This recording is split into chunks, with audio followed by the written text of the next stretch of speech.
जय श्री कृष्ण। हरिओम। नमस्कार।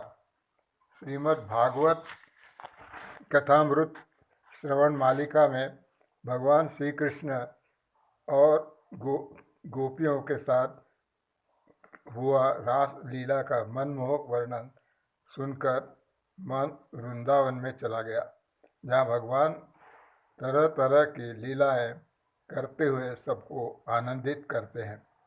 ब्रजवासियों के भाग्य की बराबरी कौन कर सकता है। संत सूरदास जी ने सुंदर पद लिखा है। ब्रजवासी को पटतर नाही, ब्रह्म सनक शिव ध्यान न पावई, इनकी झूठनी लई लई खाही। ब्रजवासी को पटतर नाही, ब्रजवासी को पटतर नाही, धन्य नंद धनी जननी जसोदा, धन्य जहाँ अवतार कन्हाई। धन्य धन्य वृंदावन के तरु, जहाँ बिरहत त्रिभुवन के राई। ब्रजवासी को पटतर नहीं। इस प्रकार से सूरदास जी ने वृंदावनवासी का वर्णन किया है। महाराज का वर्णन हुआ। राजा परीक्षित की शंका का समाधान गुरुदेव सुखदेव जी ने किया। इसके बाद सुदर्शन और शंखचूड़ का उद्धार, अरिष्टासुर, केशी और व्योमासुर का उद्धार आदि प्रसंग आते हैं, जिन्हें कंस मथुरा से कृष्ण भगवान को मारने के लिए भेजता रहता है। इन तीनों को भगवान ने मारा क्योंकि ब्रजवासियों को निरंतर भक्ति रस मिलता रहे। भक्ति रस की पुष्टि वियोग में ज़्यादा होती है। वियोग भक्ति रस को बढ़ाता है, क्योंकि वियोग से सतत स्मरण होता रहता है। इसीलिए भगवान ने पहले संयोग की रति दी, उसके बाद वियोग की रति देने जा रहे हैं। उसी से भक्ति रस दृढ़ होगा।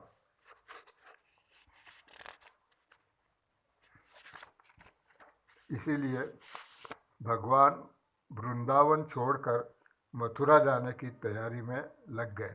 इधर मथुरा में जब केशी व्योमासुर का वध हुआ, तब कंस ने धनुष्य यज्ञ के बहाने बलराम जी और श्री कृष्ण को मथुरा बुलाने की योजना बनाई। इसके लिए उसने अक्रूर जी से मिलकर मित्रता की बात करते हुए कहा कि तुम ब्रज में जाओ और वहाँ से मेरे शत्रु श्री कृष्ण और बलराम को मथुरा ले आओ। अक्रूर जी भगवान श्री कृष्ण से भक्ति भाव रखते हैं। भगवान भी उन्हें अपने चाचा के समान मानते हैं। ये उनके नाते रिश्ते वाले ही है। अक्रूर जी की आयु भी काफ़ी बड़ी है। भगवान अब उन्हें भी शुद्ध कर देना चाहते हैं। भगवान को ला कौन सकता है। क्रूर तो उन्हें ला नहीं सकते। पहले जितने दुर्जन भेजे उन सब का अंत हो गया। इसलिए कंस ने अब सज्जन व्यक्ति को मथुरा से वृंदावन के लिए भेजा। पहले उसने कई क्रूर लोगों को भेजा तो उनका संहार हो गया। इसलिए अब अक्रूर जी आते हैं, जिससे प्रेम में से उनको यहाँ से ले जा सकते हैं। अक्रूर को तो गोप मना नहीं करेंगे। ऐसा सोचकर अपनी इस कुयोजना अक्रूर जी को सुनाकर कंस उनसे कहता है कि आप नंद के ग्राम में जाइए और मथुरा में एक बड़ा धनुष्य यज्ञ आयोजन किया गया है, उसे देखने के लिए उन लोगों को श्री कृष्ण बलराम के साथ ले आओ। यह जानकर कि कंस उन्हें क्यों बुलाना चाहता है, अक्रूर जी को तो अच्छा नहीं लगा, लेकिन वे सोचते हैं इस बहाने मुझे वृंदावन जाने को मिलेगा और भगवान के दर्शन होंगे। उनको साथ में लाने का सौभाग्य भी प्राप्त होगा। मुझे और क्या चाहिए? ये तो भगवान है, शक्तिशाली है, वे कंस से डरने वाले नहीं है, मुझे भी उससे घबराने की कोई आवश्यकता नहीं है। ऐसा सोचकर अक्रूर जी भगवान को लाने के लिए रथ पर चढ़कर मथुरा से वृंदावन की ओर चल पड़े।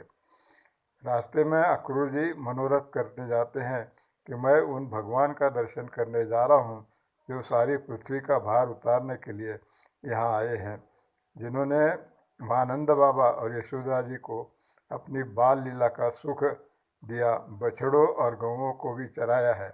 ग्वाल बालों के साथ मिलकर उन्होंने माखन चोरी की लीला की और भी न जाने कितने लीलाएं की, गोपियों के साथ रास लीला की। उस भगवान का मुझे दर्शन होगा, ऐसे मनोरथ करते हुए अक्रूर जी भगवान के जमीन को देखते हुए चलते हैं कि भगवान के चरण चिन्ह तो दिखाई नहीं देते, क्योंकि यही कहीं पर चले होंगे, घूमे होंगे। दर्शन चरण चिन्हों के दर्शन पाते ही अक्रूर जी रथ से कूद पड़ते और वहीं पर लोटपोट हो जाते। फिर वे उन चिन्हों को ही साष्टांग प्रणिपात करने लगे। उसके बाद अक्रूर जी ने देखा कि श्री कृष्ण व बलराम दोनों गोदोहन स्थान पर उपस्थित हैं। उन दोनों की अति शोभन वेशभूषा और रूप लावण्य को देखकर अक्रूर जी मुग्ध हो गए। प्रेम भाव से भरकर वे पुनः रथ से कूद पड़े और श्री कृष्ण बलराम दोनों के चरणों में साष्टांग प्रणाम किया। उनकी आंखों से अविरल अश्रु प्रभाव होने लगा। भगवान ने बड़े प्रेम से उन्हें हृदय से लगा लिया।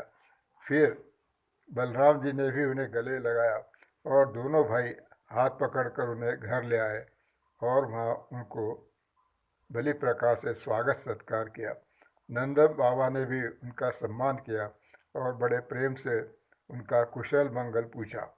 मथुरा का समाचार भी सुना।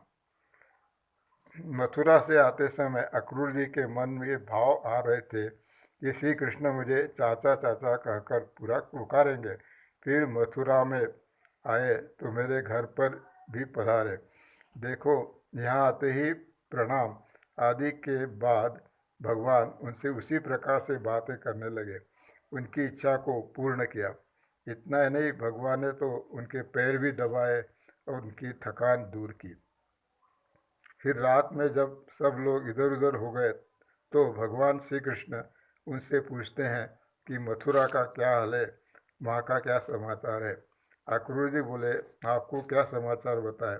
वहाँ आपके माता पिता को कंस ने जेल में डाल दिया है, अपने पिता उग्रसेन को भी जेल में डाल दिया है और स्वयं राजा बन बैठा है और सबको बहुत कष्ट देता है। अब जल्दी से उसका संहार हो जाना चाहिए। तब भगवान बोले, ठीक है, चलने की तैयारी कीजिए। जैसे ही ब्रज में खबर फैल गई कि अक्रूर जी भगवान को लेने आए हैं, तो वे सब कहने लगे, इनका नाम अक्रूर किसने रखा? यह अक्रूर है कि क्रूर है? देखो, गोकुल में पदार्पण करने के समय से लेकर अब तक इन ब्रजवासियों का भगवान के साथ जैसा संबंध रहा है उसे हम देख चुके हैं। भगवान का उन पर कैसा प्यार है, सबने उनके साथ कैसा प्यार किया, वह भी हम जानते हैं।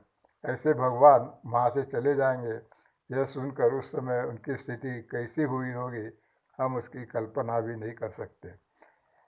हमने गोपियों का प्रेम भी देखा कि कैसे वे अपने वक्षस्थल पर भी भगवान के पैर रखते हुए डरती है। उन्हें लगता है कि भगवान के चरण इतने कोमल है कि जिनकी अपेक्षा उनका अपना वक्षस्थल भी बड़ा कठोर है।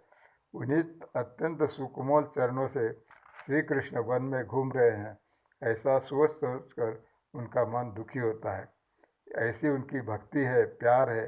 उनको जब यह समाचार मिला तो वे सोचने लगे, भगवान करे यह गलत हो, यह कोई अफवाह हो, यह समाचार सत्य न हो। लेकिन क्या किया जाए, जिस बात को हम अफवाह समझना चाहते हैं वह प्राय सत्य होती है।